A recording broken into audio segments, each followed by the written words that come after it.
This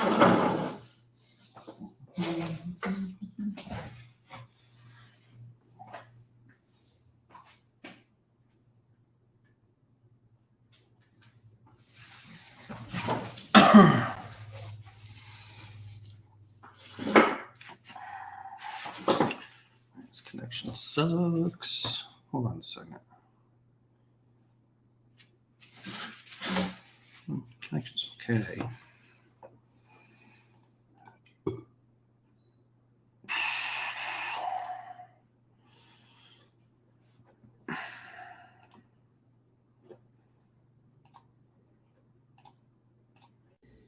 All right. Good to go. What's up? So the title of today's video was The Genius of Arthur Jones, The Brilliance of Arthur Jones. Who is Arthur Jones? Arthur Jones was the founder. Let me share the screen.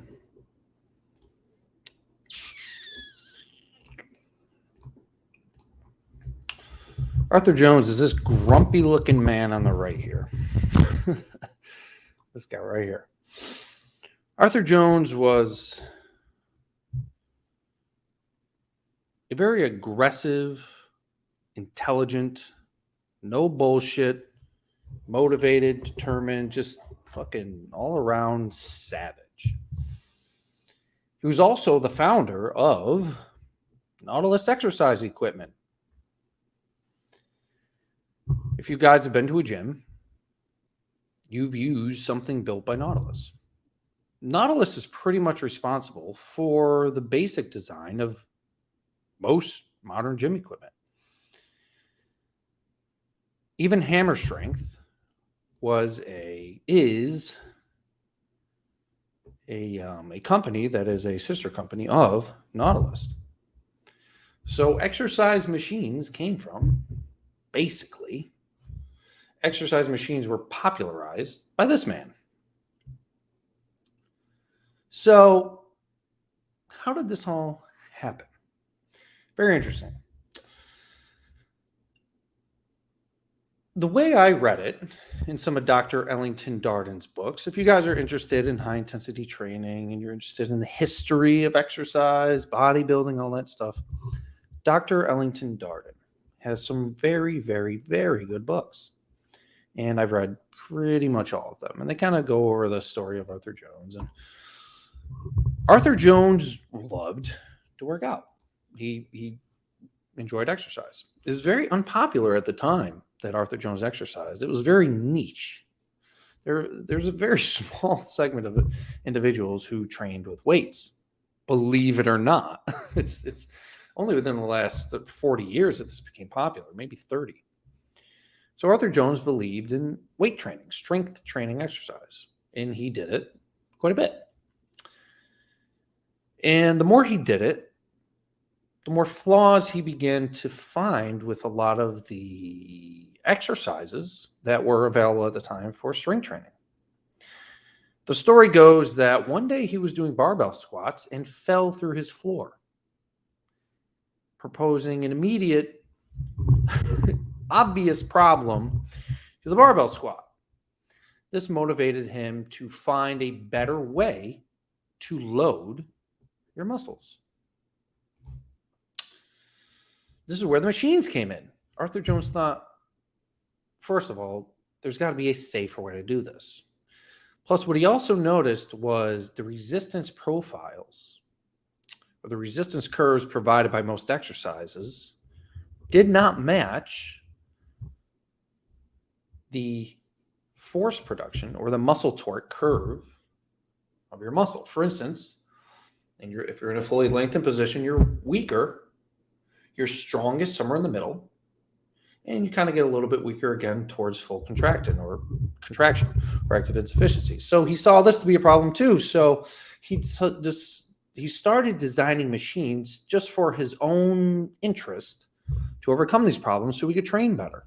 Arthur Jones had no intention of starting a company to sell machines. He was basically just building them with his friends for himself. Well, we all know that, it kind of turned into a multi-billion-dollar business, but that's where Arthur Jones was. Arthur Jones intensely, after he made his fortune, Arthur Jones intensely began studying exercise. It was said that, I don't know if this is true, but it was said Arthur Jones dropped out of high school.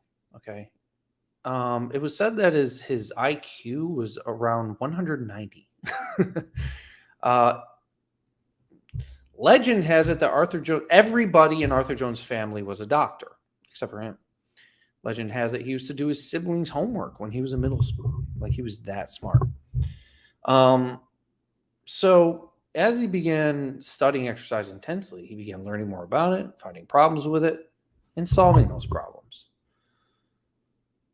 And then after, a couple decades of studying exercise, identifying the problems and fixing them, he wrote about his findings in what he called the Nautilus Bulletins. So if you go to arthurjonesexercise.com, as you see here, Nautilus Bulletin 1, Nautilus Bulletin 2, you can buy hard copies of this from Drew Bay at baye.com, BAYE.com. If you want hard copies of these, you can buy them from him.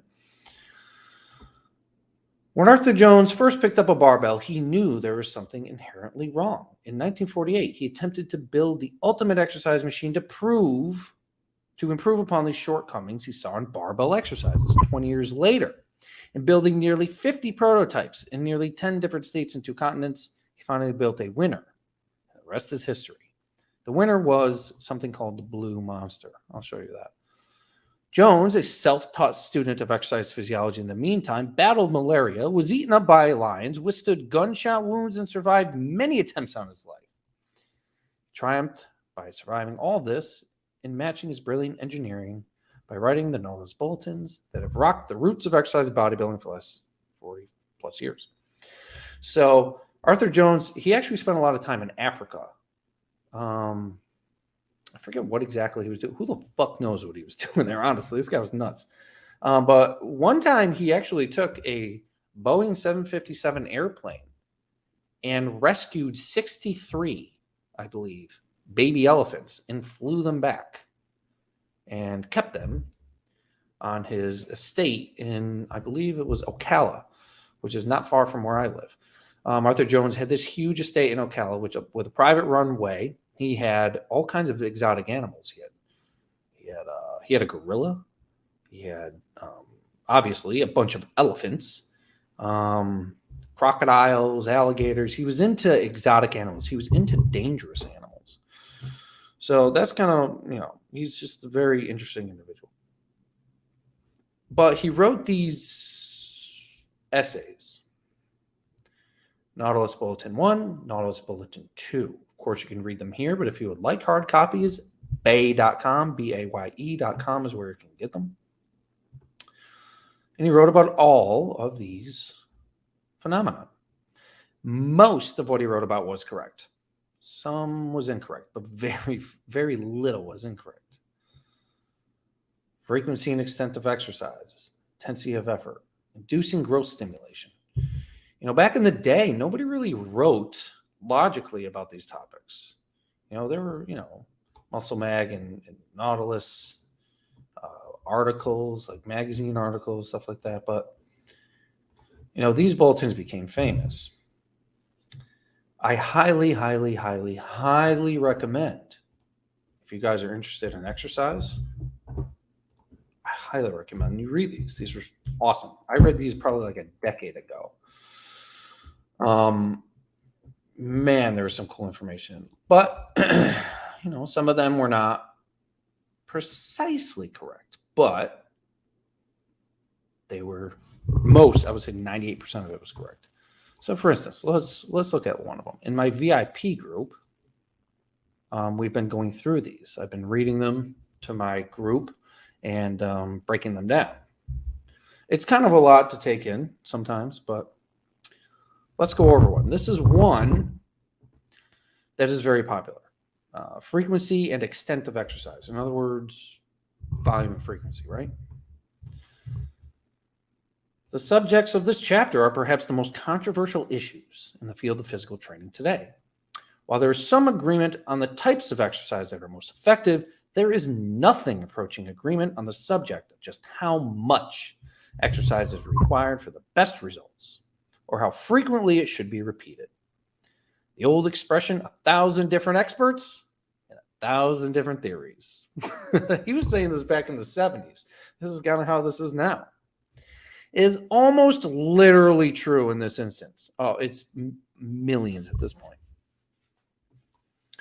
All right, so at least in part, the situation arises from the fact that almost any amount of the right type of exercise can produce striking results in a very high percentile of test subjects. Thus, almost any individual will show marked improvements in both muscular mass and strength within a short time after being placed on a weight training program. This is why everything works to some degree. This is why you should not look at an individual and say, well, he achieved this physique, so that must be the best way. No.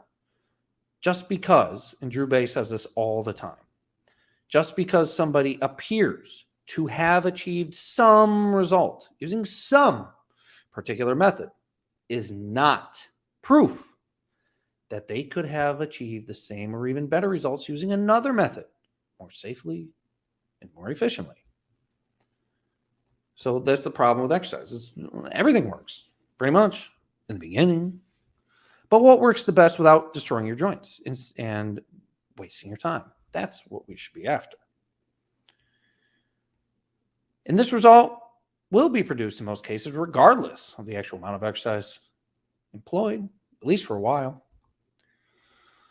While this is clear evidence of the effectiveness of such methods of exercise, in at least one important respect, it is an unfortunate situation because it has led to a commonly practiced habit of overworking as opposed to proper training. The belief is if some exercise is good, more is better. Seems to be common, though badly mistaken theory. If some exercise is good, more is better seems to be a common, though badly mistaken theory. During the Second World War, a number of very large-scale experiments were conducted on this field, and insofar I have been able to determine the results of these experiments were unanimous in at least one major conclusion. There is a definite limit to the amount of exercise that will produce beneficial results. Carried beyond that point, exercise will reverse its own previous results, leading to losses in weight, condition, and stamina. What does that mean? Overtraining. There's a limit to how much exercise produces positive, beneficial results. And when you push past that limit, guess what happens? Losses in weight, condition, and stamina. Overtraining. Yet since then, it has been clearly shown that it is almost literally impossible to overwork insofar as intensity of effort is concerned. So you can do too much frequency. You can do too much volume. But you cannot train too hard. When idiots in the fitness industry say you can train too hard, they are, in fact, fucking idiots. You cannot train too hard. You can only train too much. And he's correct. It is literally impossible to overwork insofar as intensity of effort is concerned. And to many people, these seem to be paradoxical conclusions, where, in fact, no paradox exists. The problem apparently is one of nomenclature, a simple, if widespread, misunderstanding of terms. Amount of exercise has been confused with intensity of effort. You cannot train too hard. You can only train too much. So if you train really hard and you do too much, that's not because you train too hard. It's because you train too much. And confused it has been on an enormous scale. And thus we see thousands of examples of individuals training as much as 20 or more hours weekly, sometimes for periods of several years, in attempts to better their progress, where, in fact, far better results would have been produced in the vast majority of cases if such training had been limited to a maximum of not more than 5 hours of weekly exercise. So back in the 70s, Arthur Jones was recommending 5 hours of exercise weekly, which is way more than he recommended as he got older. In the author's opinion, the best results will be produced in at least 90% of all cases if training is limited to less than 4 hours weekly. What the? But because such marathon training programs will produce a marked degree of results if continued long enough, it is almost impossible to convince people who have fallen into such training habits that even better results would have been produced by a much briefer workout routine. This is the problem we're having. The problem is because these long, high volume, stupid marathon workouts do eventually produce results in some individuals, it is almost impossible to convince people who have fallen into such training habits that even better results would have been produced by a much briefer workout routine. And that's what I'm trying to convince you guys today. Here we go. A recent article described the training routine that one young man has followed for a period of 7 years. 4 hours a day, 7 days a week, or 28 hours of weekly training. And his results, in the end, have been fairly good, if not spectacular. But it is the author's contention that far better results would have resulted in far less time from the practice of a training routine that only required about 15% of the weekly time that the individual spent training. And even if the same degree of results, even not better, but even if the same degree of results could have been produced in 1/3 of the elapsed time, it is obvious that only 5% of the subject's training was actually required. This is the dish example that I like to use. Go to wash a dish. If you wash it right, the dish, if you wash it right the first time, washing it a second, washing it a third, fourth, or fifth time does not make the dish any cleaner. You cleaned it the first time.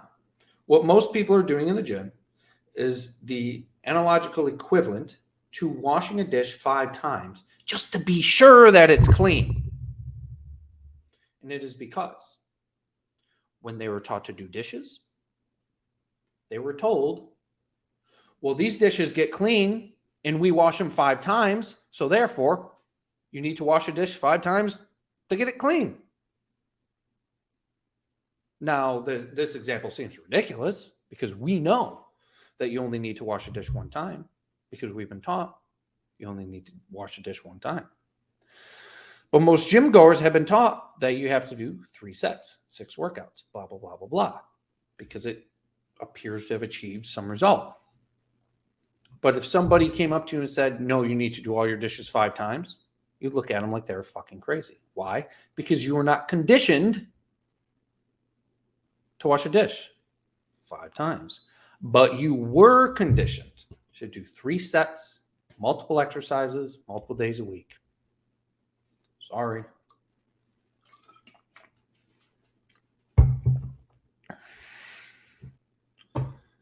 The actual requirements for exercise vary on an individual basis. Where'd you hear that before? Of course. But do they vary on such a scale on the order of 2,000%, as well as indicated in the above example? I think not. On the contrary, I think that this individual has merely developed a tolerance for this amount of exercise, and I cannot believe that it is an actual requirement. It's not. Within the author's own personal experience, there have been literally hundreds of examples of individuals that have shown far better results than those produced by the above-mentioned subject, while practicing a total of less than 3% of the number of exercise movements that have been employed by the subject within 7 years. So Arthur Jones has trained many, many bodybuilders that saw better results than this individual is talking about in 3% of the volume. So 97% of this guy's volume is probably bullshit. When you're doing high volume exercise, most of that volume, I know they use the word junk volume now because they're fucking stupid. It is. Most of that extra volume, if not done with a high intensity of effort, or that extra volume to a high intensity of effort after already taking a set to a high level of intensity? Pointless. This being true as it is, then what is the possible excuse for such extensive training programs? Misdirected effort seems to the author to be the only possible effort or answer.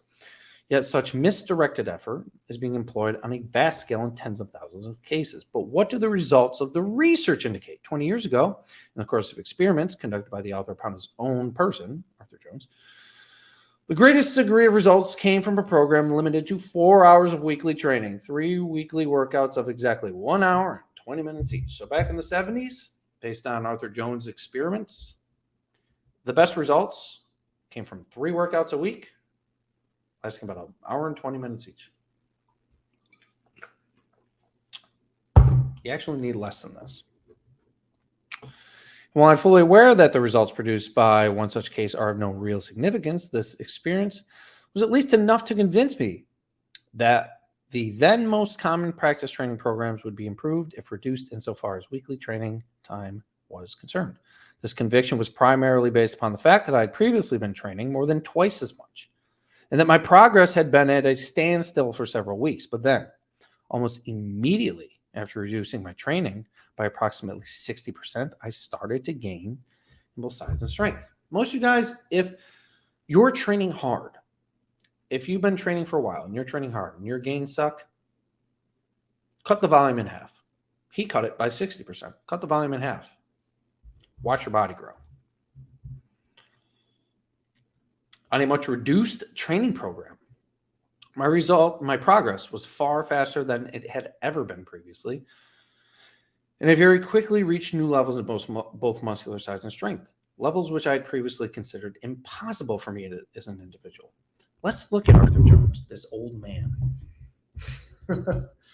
Arthur Jones, natural. He was really mad at, he really did not like steroids, even though most people train him some. But let me share this tab. This was Arthur Jones. Pretty jacked for an old guy. Look at, that's Casey Viator, professional bodybuilder, the youngest man to ever win the Mr. Universe. That's his biceps. That's Arthur Jones. That's Arthur Jones again.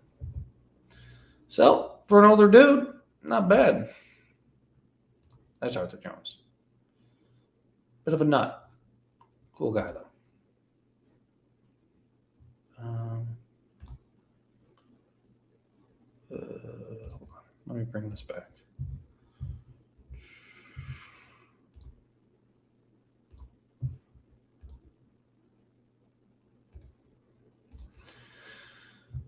Okay. The experience occurred at a time when I had been training for almost 10 years. Arthur Jones was training like how most people did for 10 years. Then he reduced his volume, increased his intensity, and saw increases in muscular size and strength that he had previously considered impossible for him. During that time, he had tried almost literally everything in his attempts to better his progress. Nothing was involved except a reduction in the amount of exercise I was doing previously. Otherwise, the training program remained unchanged. I performed exactly the same exercises in exactly the same way, reducing only the number of sets of each exercise and the frequency. And the result was he saw huge improvements, strength and size. And I recommend a lot of you guys try this. Don't be scared. Most people are afraid, and that's why they won't do it. What have you got to lose? If you've been training for a long time and you haven't seen shit, what have you got to lose by reducing the volume? I recommend you increase the intensity, but reduce the volume. But while one such example proves almost nothing by itself, this personal experience was enough to trigger my thinking into a new direction. Since then, almost all of my interest has been directed towards attempts to determine the exact length of training time that is required for production of the best possible results in most cases. 20 years later, the weight of evidence is simply indisputable. In almost all cases, best results from heavy exercise will be produced by the practice of a very limited number of compound exercises that involve the major muscular masses of the body. And such training should be limited to not more than 5 hours of weekly training in any case, to about 4 hours in most cases. So, well, he's talking about hours, but we got to think about, like, what are you even doing in those hours? So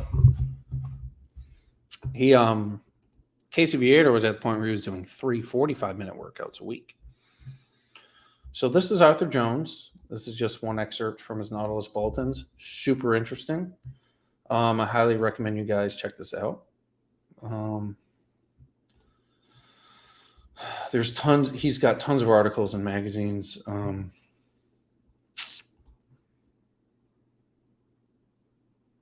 He's got a rehabilitation manual for lumbar, cervical, spine, and knee for free. Get out of here. So, just wanted to check that out, show you guys that site, show a little bit from a bulletin, and you guys should read it. Check it out. Look at this. The lumbar spine, the cervical spine, and the knee, testing and rehabilitation. This could be interesting for a lot of you guys. Yeah. Dr. Ken Leisner. Yep. Dr. Ken Leisner died recently, I believe.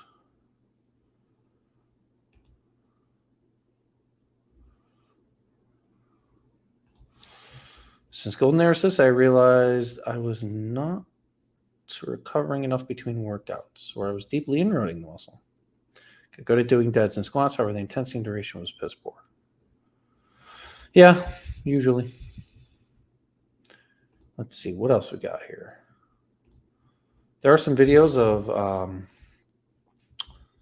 Arthur Jones training some people on YouTube. Pretty bad.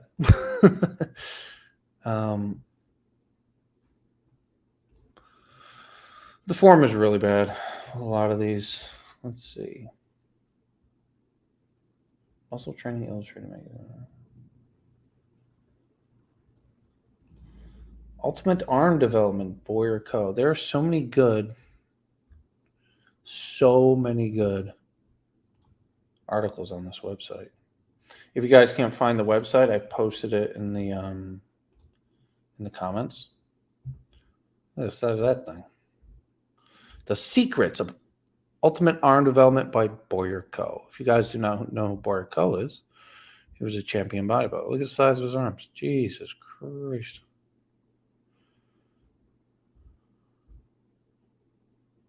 Huh. Yeah, Boyer Co., he trained under the Nautilus protocols. These are old. What's this from?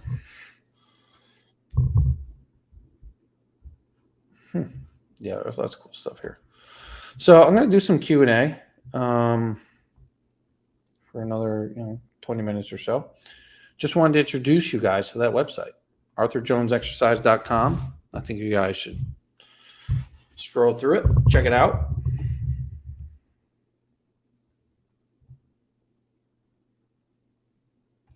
Let's see, what was the most significant thing to you in Bulletin 1? The volume recommendations, the frequency recommendations. I remember when I read that almost 10 years ago. I was blown away by it. Man, there is so much, strength curves, resistance curves, cam action. I think, if I remember correctly, back in the day, that's what really, really interested me when I started reading Nautilus Bulletins. All right, can you share more routines on your website? Well, no, because routines are pointless. That you guys have all been conditioned to find a routine. Your routine should be based on you. It should be based on your available equipment, your motor control, your tolerance for volume and frequency. So I don't really do routines. Instead, I teach you how to build a routine. And I did that in one of my YouTube videos.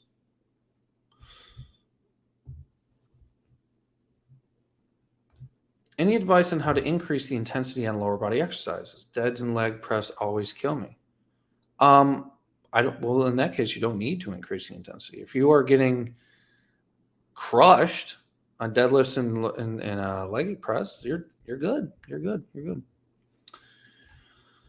All right, talk about split routines in detail. Well, a split routine doesn't appear to be any more effective based on all of the research, based on my own anecdotal experience, and based on training thousands of sessions. A split routine can be used if you're able to generate so much stress and so much fatigue in a workout that you cannot tolerate a full body workout. Split routines will not give you better results. For instance, I have a very hard time tolerating, a leg press or a squat with my upper body exercises. Last time I did that, I slept for 14 hours that night. It ruined me. So if you are finding that if you include legs with your upper body that you just cannot tolerate it, that's when you do a split routine, an upper and a lower. A traditional push-pull legs routine is extremely inefficient, not any more beneficial than an upper, lower, or full body. A push-pull legs routine could be useful if you just want to go to the gym more often, just because. But it's not going to be any more effective. So that's my thoughts on split routines. And even the evidence suggests comparing full body with split routines, no difference, not at all. Do you ever do complete detrains, 10 to 12 days, resensitizes the body to phosphorylation of P76 kinase, P70S6K kinase, leading to linear strength gains at high rate?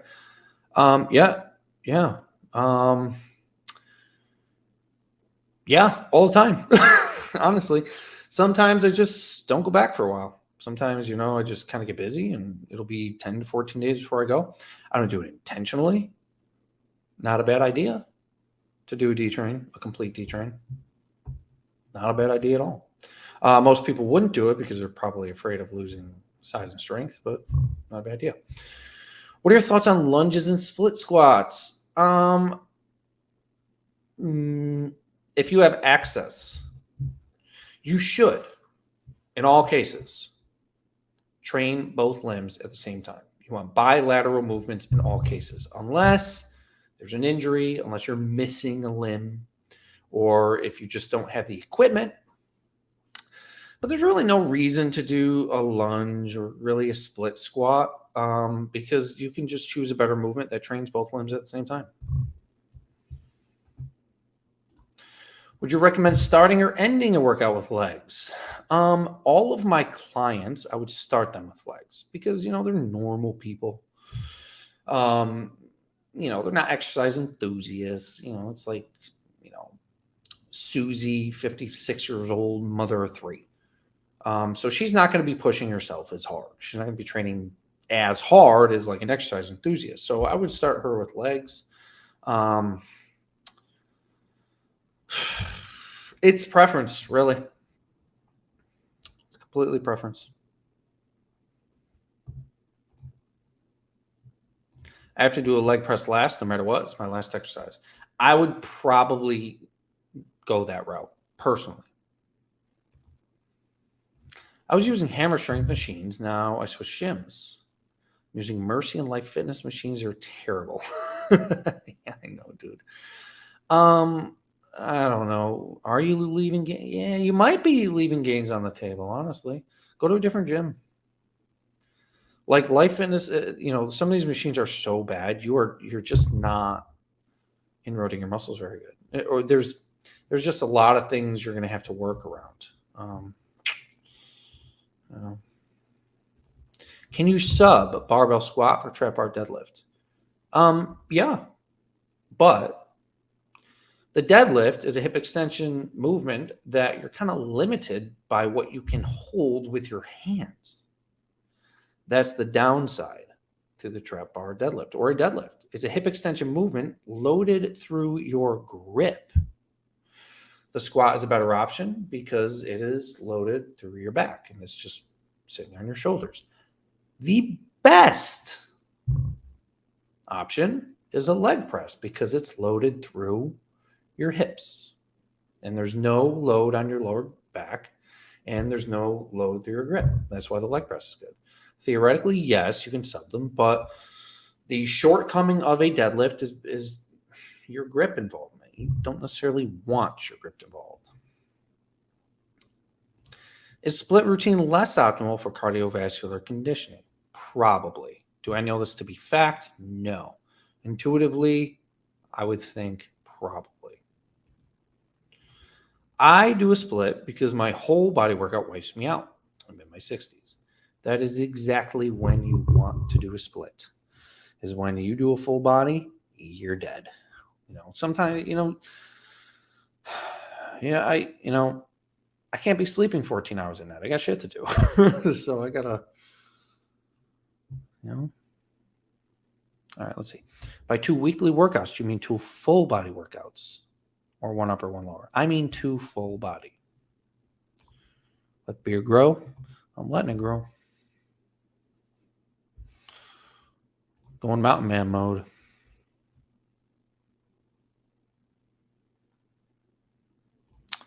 Oh, let's see. Can you go into more depth about how that client of yours who built an isometrics only personal training business, how we got started, grew it, qualifications obtained? I mean, I could, but then you'd have no reason to join my VIP group, right? Part of my VIP coaching group is teaching you how to do that. And that's like a service I offer. So I'm not going to be really talking about that publicly because then I would have no service. So Andy was a teacher for disabled children. And, it was just a little too much for him. He was interested in exercise. So when I met Andy, it was just before finishing up the school year. He finished the school year. He joined my VIP course. I taught him everything exercise. He was very into it. And then I showed him how to grow his personal training business. And Andy didn't go back to his old job. Andy took the summer. We built his business together. And he quit his normal job. So we got Andy to go from being a school teacher to being a full-time personal trainer doing only time static contraction over the summer. And this is because, when I opened my studios, I made all the mistakes. And now I know how to start the business, how to grow the business, etc. So this is a service I offer in my VIP coaching group. I'll teach you everything about exercise, obviously, make you an expert, and then show you how to grow your business and grow your business with you.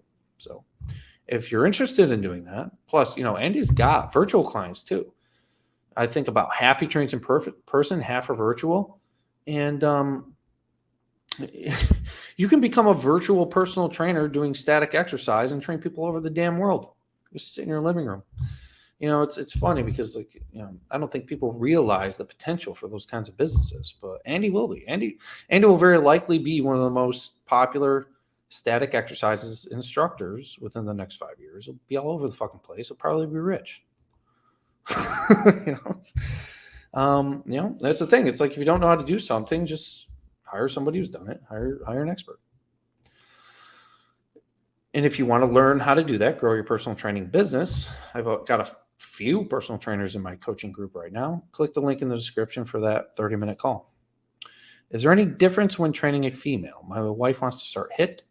She wants to focus more on lower body. No, there's no difference.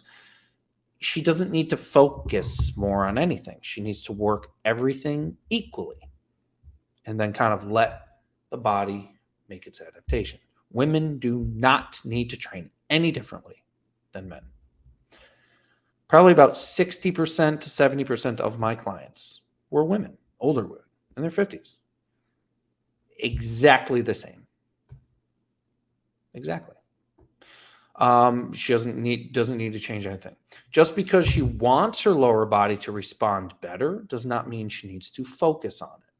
Keep that in mind. She just needs to train everything. Focusing on the lower body or giving it something different or extra is not going to make a difference. Any difference between doing chest press and shoulder press versus doing chest fly, deltoid raise, triceps extension? Nope. No difference. Completely preference. Honestly, I switch between the two. Sometimes I'll do fly, raise. Sometimes I'll do an overhead press. Sometimes do a raise. Sometimes do a fly. It's all the same.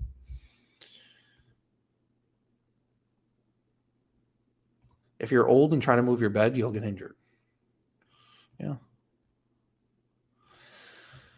All right. Any advice on breathing during exercise? Yes. Breathe openly, continuously, and freely. Just let your jaw relax. Try not to pucker. Try not to do that. Just kind of, how would you breathe if you were jogging, right? Think about it this way. You don't jog and do this. Breathe how you would if you were jogging. I got hand and foot cramps breathing too heavy during my mouth. I don't know. I don't know why that would happen, honestly. Do dips and chin-ups also stimulate the outside of the shoulders? Hell yeah, they do. Hell yeah, they do. Besides weightlifting and body weight exercises, which sports do you think are best for overall good fitness? Weightlifting and body weight exercise is not sports. Those are exercise. Sports and exercise are not the same. Exercises could have or sports could have an exercise side effect, but no sports are good for exercise. Why? Sports are inherently dangerous. If you've played American football, you've gotten hurt at one point. If you played any sport, basketball, soccer, American football, hockey, you've gotten hurt. Why? Because sports are dangerous. You should not be using sports for exercise. The purpose of exercise is to increase physical capacity and functional ability. If you get hurt in the process, it's on the opposite. So anything meant to increase physical capacity that has a risk of reducing physical capacity in the process is not exercise.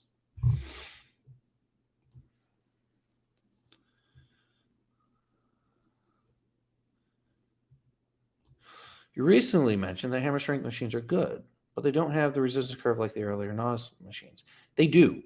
Not as good of a resistance curve, but they do have a resistance curve. The way they change the resistance curve on a hammer strength machine is by the length of the moment arm. They use levers and counterweights. So you'll notice on a chest press, if you're doing a chest press, the plates will be lower. As you press out, the weights go up, kind of horizontally.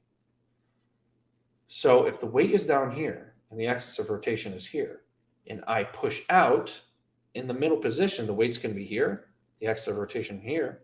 The moment arm is going to be longest in the middle. The moment arm is going to be shorter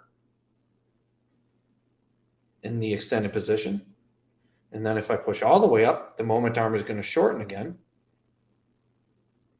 in the extended position. So by varying the length of the moment arm, by varying the position of the weight compared to the axis of rotation, it varies the resistance. Capiche? Hammer strength are good. How many exercises per body part would you recommend to someone new to HIIT? 1 to 2. How often would you change exercises? For example, chest press one workout, next workout fly. As often as you want. Doesn't really matter. I don't know.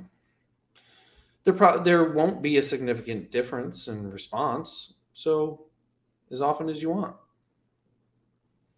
You know, I would just do an A-B routine. One workout, do your chest press. One workout, do your fly. I just keep alternating them. All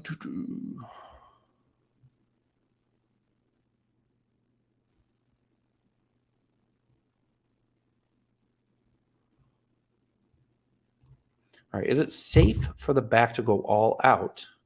5 on the way up, 5 on the way down on deadlifts and squat in the same week. It is safe if you are performing the exercises under control. The only thing that makes an exercise unsafe is lifting too quickly with too much momentum and too much excessive peak forces. Yeah, you could do deadlift and squat in the same week. Of course you can. It's not what you do, it's how you do it. All right, currently doing my graduate term paper explaining why machines are superior to free weights in nearly every regard. Sweet. Dude, that's sick. Send that to me. Email that to me when you're done. That's cool. Man, I did my papers on fucking hurricanes and dumb shit when I was in college. All that sciencey biology shit. Almost passed out today on leg day. Started with squats, deadlift, hip extension, quad extension, hamstring curls. Then I got into hyperventilation. I had to stop. Dude, you're doing way too much. That's why. You did squats, deadlift, and hip extension. You did 3 hip extension movements. You really only need one: squat or deadlift or hip extension. You overtrained. A good workout would be a squat, knee extension, hamstring curl, calf raise. You did too much. You went into hyperventilation state and stopped. Yeah, you did a little too much. All right, bought your golden arrow system, getting the best gains of my life. Thanks a lot to Jay. Also loving the beard, man. Looks badass. Thank you. Yeah, you will get the best results doing a golden arrow system you've ever had. It's weird because literally it's happening to everybody. Go to goldenarrowsystem.com. See that? Go to goldenarrowsystem.com. You're getting my home workout for free too if you get the golden arrow system. And you will see the best results you've ever had. You want to know why? Because it's just physiology, science. Yeah, I love how triggered some people get in the comments of your videos, discrediting the studies and credentials of the science.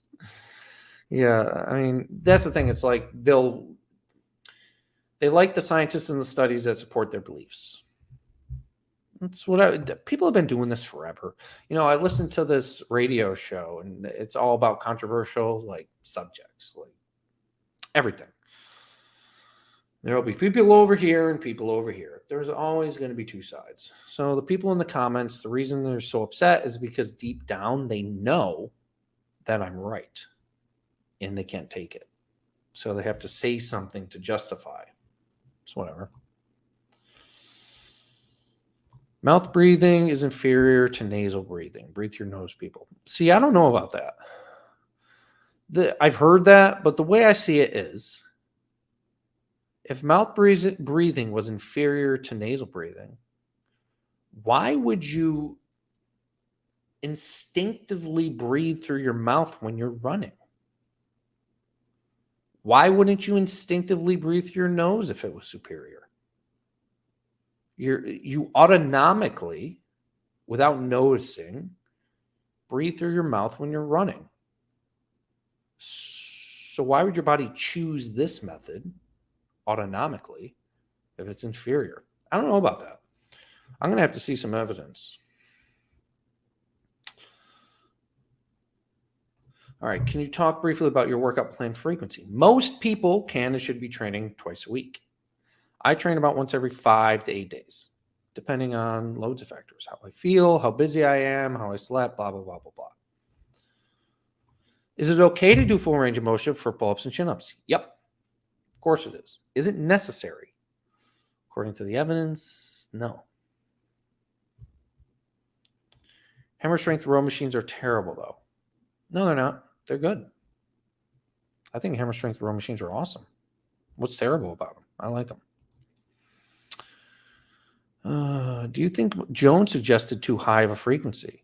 Well, he was working with a lot of bodybuilders, and these bodybuilders were taking steroids, even though Arthur Jones thinks they weren't. They were. Mentor found it to be too much.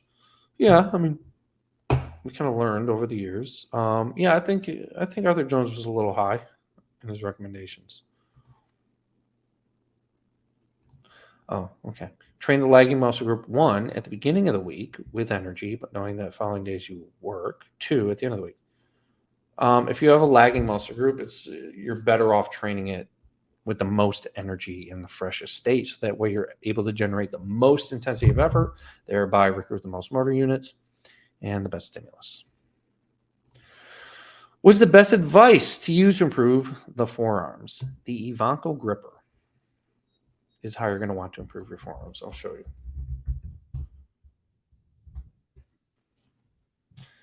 you want to really improve your forearms, you're going to want to use this. You can get it for $40 on Amazon. This thing right here. This is the best way to improve your forearms. Gripper. Just do it the same way. To failure. Once, twice a week. That's all you got to do.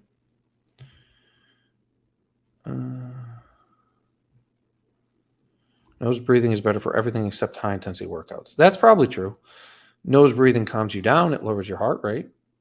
But I just don't, the physiology just doesn't make sense. Like if you go to run outside, you naturally start breathing out of your mouth. Why would your body autonomically choose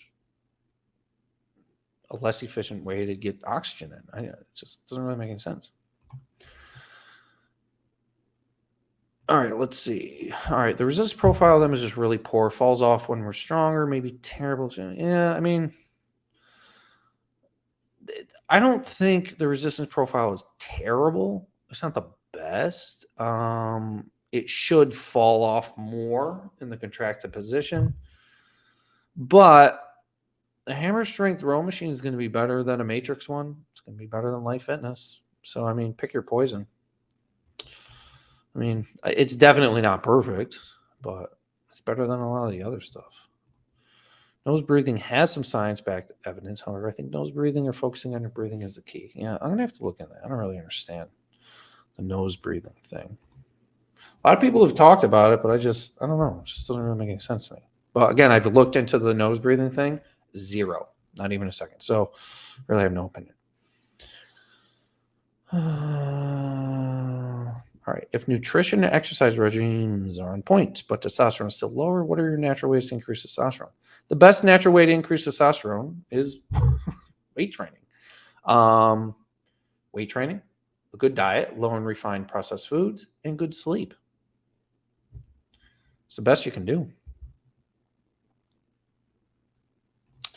What is your opinion of deficit or deep push-ups? I'm not sure what those are. Can't answer that. Could you explain why we can replace the chin-up by lat pull-down, although it seems to be easier? Because they're the exact same movement.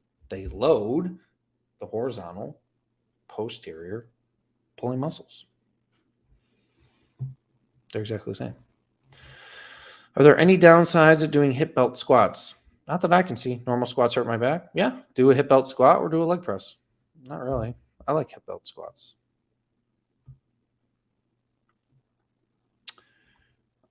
I've seen sometimes you do a chest press then flies.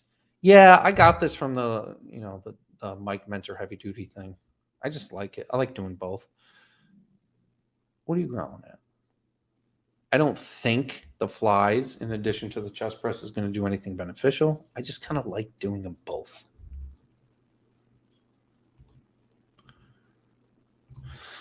On an upper body day, could you do dips, chest press, incline press, and shoulder press? Or you do less? I would do less. An incline press and a shoulder press is going to work the clavicular head of the chest pretty much the same, and the front delts. You don't need to do all that. Let's see. You owe yourself some research on nasal breathing. You could tape your mouth at night, and it will increase quality of sleep. What? Man. All right. I'm going to have to read about this. This is nuts.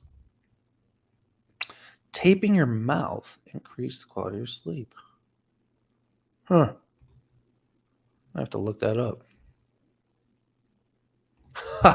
Dorian Yates recommended Body by Science book to Milos Sarkev, who had that guy had such a sick physique, in a video on Muscle and Fitness channel. That's awesome. Dorian Yates recommended Body by Science. Dorian Yates and I are friends on Facebook. Fun fact, which is kind of weird. Dorian Yates has shared some of my posts. Makes me feel cool. Push-ups where you use push-up bars, chairs, dumbbells, and your chest growth. Yeah, I wouldn't do that. Bringing your chest below hand level is not going to result in any additional benefit. It's just going to put your chest and your deltoids and your rotator cuff, the anterior muscles of your rotator cuff, in passive insufficiency, and you're likely going to get hurt. All right, guys, I got to hop off. That's it for me. Just wanted to show you guys that awesome website. It's arthurjonesexercise.com. So cool. If you guys are bored, a lot of cool stuff to read on there. Check it out. Also, remember, Golden Era System comes with the home workout for free. All right. So go to goldenerasystem.com if you haven't tried it. You're going to see the best results you've ever seen in exercise. Oh, that's not it. Somebody said they have the best results ever. Someone. Yeah. So if you're stuck, try it. goldenerasystem.com, free home workout program. Check out arthurjonesexercise.com. Yeah, and if you guys want me to personally coach you for a few months and dial everything in and give you sick results, click the link in the description. And like it, subscribe, and I'll see you guys soon. Adios.